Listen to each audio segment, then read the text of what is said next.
प्रिय संस्कृत मित्राणि नमः संस्कृताय सुप्रभातम। संस्कृत साहित्य में आपका स्वागत है। मैं हूँ संजना और आज हम लोग श्रीमद् भगवद गीता के तीसरे अध्याय का 7वां और 8वां श्लोक पढ़ेंगे।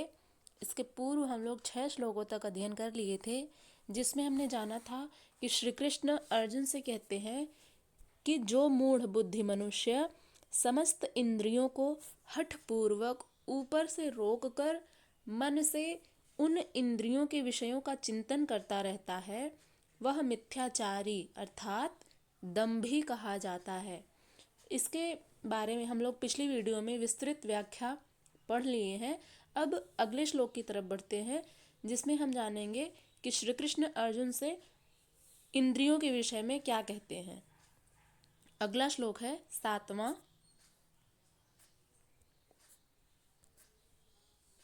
यस्त्विन्द्रियाणि मनसा नियम्यारभतेऽर्जुन कर्मेन्द्रियैः कर्मयोगम् असक्तः स विशिष्यते। अर्थात यस्तु इंद्रियाणि मनसा, यह अर्थात जो, तु अर्थात लेकिन या किंतु परंतु कोई भी अर्थ ले सकते हैं। इंद्रियाणि अर्थात इंद्रियों को, मनसा अर्थात मन के द्वारा, नियम्यारभते अर्जुन, नियम्य आरभते अर्जुन, नियम्य अर्थात वश में करके, आरभते अर्थात आचरण करता है, अर्जुन अर्थात हे अर्जुन, कर्मेन्द्रियैः अर्थात कर्मेंद्रियों के द्वारा, कर्मयोगम कर्मयोग का, असक्तः अर्थात अनासक्त हुआ। एक होता है आसक्त, एक होता है अनासक्त। तो यहाँ पर असक्तः का तात्पर्य, असक्तः का अर्थ अनासक्त हुआ। स माने वह, विशिष्यते अर्थात श्रेष्ठ है। यस्त्विन्द्रियाणि मनसा नियम्यारभते अर्जुन कर्मेन्द्रियैः कर्मयोगम सक्तः स विशिष्यते। अर्थात श्री कृष्ण अर्जुन से कहते हैं, किंतु हे अर्जुन, जो पुरुष मन से इंद्रियों को वश में करके अनासक्त हुआ, समस्त इंद्रियों द्वारा कर्मयोग का आचरण करता है, वही श्रेष्ठ है। कहने का भाव यह है कि जो भी पुरुष मन से, इसके पिछली वीडियो में और इसके पहले श्लोक में जो 6ठा श्लोक था, उसमें हमने जाना था कि जो व्यक्ति होता है वो ऊपर से तो अपने मन को वश में कर लेता है, लेकिन मन ही मन वो इंद्रियों के विषय में चिंतन करता रहता है।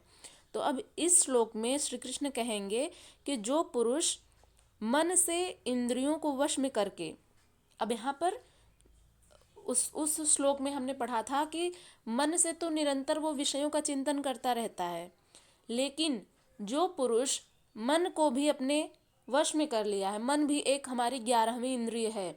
हमारे पास कुल 11 इंद्रियां हैं, जिसमें से 11वीं इंद्रिय है मन। तो जो मन को अपने वश में करके अनासक्त हुआ, अनासक्त उसको कहते हैं जो किसी विषयों में आसक्त ना हो, जिसका लगाव ना हो, बहुत अधिक आसक्ति ना हो जिसमें, वो होता है अनासक्त। तो अनासक्त हुआ, समस्त इंद्रियों द्वारा कर्म योग का आचरण करता है, वही श्रेष्ठ है। इसमें श्रेष्ठ व्यक्ति के लक्षण बताए गए हैं कि श्री कृष्ण कहते हैं कि जो भी पुरुष अपनी इंद्रियों को, जो हमारी 5 ज्ञानेंद्रियां हैं, 5 कर्म इंद्रियां हैं और एक मन है, तो इन सभी 11 इंद्रियों को जो अपने वश में रखता है और अनासक्त भाव से अपना कर्म करता है, वह समस्त इंद्रियों द्वारा कर्म योग का आचरण करता है, वही श्रेष्ठ मनुष्य है। अब अगले श्लोक की तरफ हम लोग बढ़ते हैं। ये बहुत ही इंपॉर्टेंट श्लोक है, इसको मैंने टिक भी लगाया है। 8वां श्लोक है, नियतं कुरु कर्म त्वं कर्म ज्यायो ह्यकर्मणः शरीरयात्रापि च ते न प्रसिद्धेद कर्मणः। अर्थात श्री कृष्ण अर्जुन से कहते हैं कि नियतम कुरु कर्म। नियतम अर्थात नियत या जो शास्त्र विहित है, जो शास्त्रों में कहा गया है, नियतम अर्थात शास्त्र विहित, कर्म अर्थात कर्म, कुरु अर्थात करो। कुरु जो है लोट लकार का है, उसमें आज्ञा दी जाती है। तो इसमें श्री कृष्ण अर्जुन को आज्ञा दे रहे हैं कि हे अर्जुन, तुम शास्त्र विहित कर्म करो। ज्यायो ह्य कर्मणः, ज्यायो अर्थात श्रेष्ठ है, कर्म अर्थात ज्यायो ह्य कर्मणः, ही माने निश्चय ही, कर्मणः ही अकर्मणः होगा। इसका जब संधि विच्छेद करेंगे तो यह कर्मणः को ही धन अकर्मणः, ही माने निश्चय ही, अकर्मणः अर्थात कर्म ना करने की अपेक्षा। शरीर यात्रा अपि, शरीर का निर्वाह या शरीर की जो यात्रा है वह अपि माने भी, च ते न, च माने और, ते माने तुम्हारा, ते से तात्पर्य यहाँ पे तो लेंगे क्योंकि यहाँ पर अर्जुन को सिर्फ समझा रहे हैं श्री कृष्ण।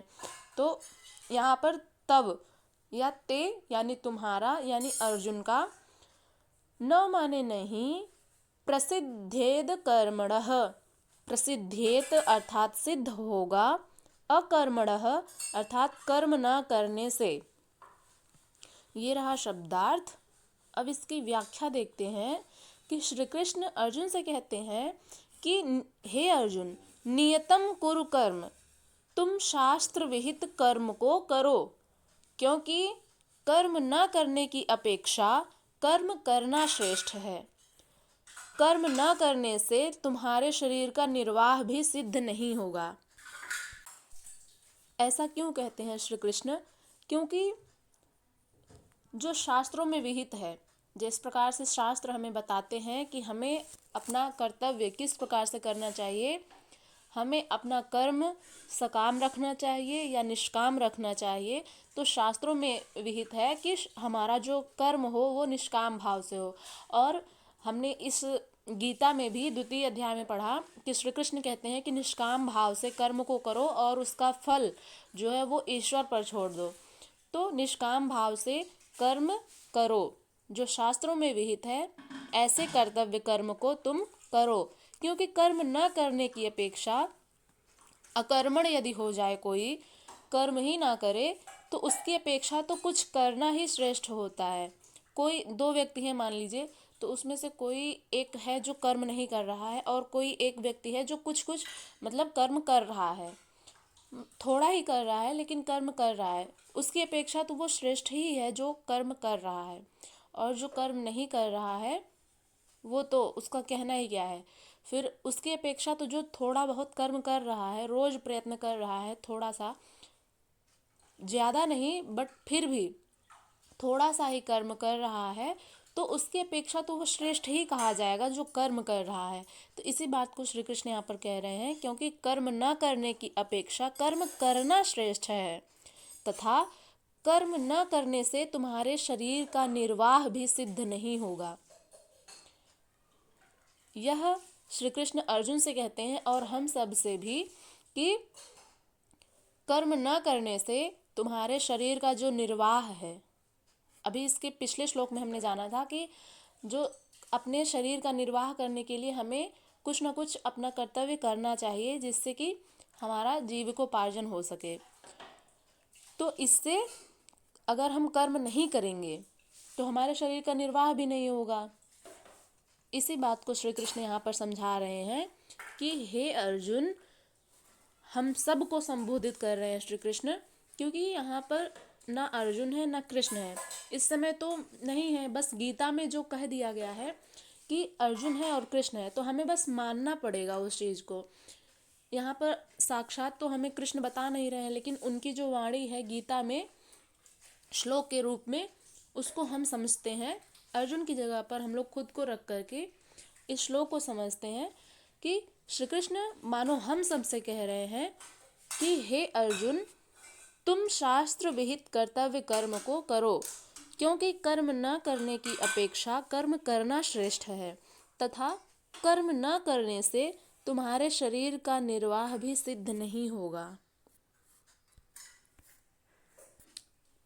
अब अगली वीडियो में हम लोग मिलेंगे। आप लोगों को कोई भी प्रश्न हो तो पूछ सकते हैं। तब तक के लिए नमः संस्कृताय।